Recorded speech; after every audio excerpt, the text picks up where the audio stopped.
Il y a quelques années, j'ai vécu une expérience que je n'oublierai jamais. C'était un soir d'hiver glacial et je revenais du travail, épuisé.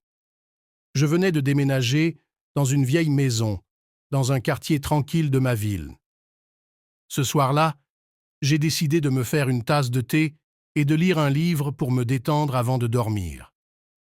Vers minuit, alors que j'étais plongé dans ma lecture, j'ai entendu un léger grattement venant de l'étage supérieur. Pensant que c'était peut-être un animal errant, je n'y ai pas prêté attention. Mais les bruits ont continué, devenant de plus en plus distincts.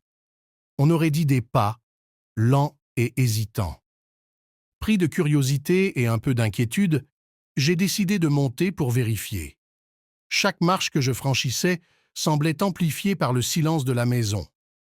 Arrivé en haut, j'ai remarqué que la porte de la chambre d'amis était légèrement entr'ouverte. J'étais pourtant certain de l'avoir fermée.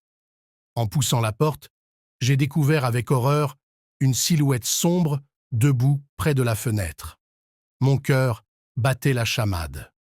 La silhouette se tourna lentement vers moi et, dans un murmure à peine audible, elle dit « Ne reste pas ici, il n'est pas parti ». Terrifié, je suis descendu en trombe et ai appelé la police. En attendant leur arrivée, je suis resté dans ma voiture, le regard fixé sur la maison.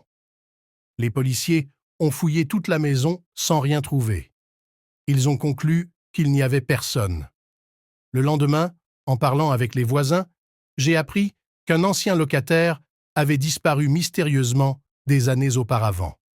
Sa disparition n'avait jamais été élucidée. Je n'ai plus jamais entendu de bruits étranges après cette nuit, mais je sens toujours une présence dans cette chambre d'amis. Depuis, je ferme toujours la porte à clé, même si je sais au fond de moi que cela ne changera rien.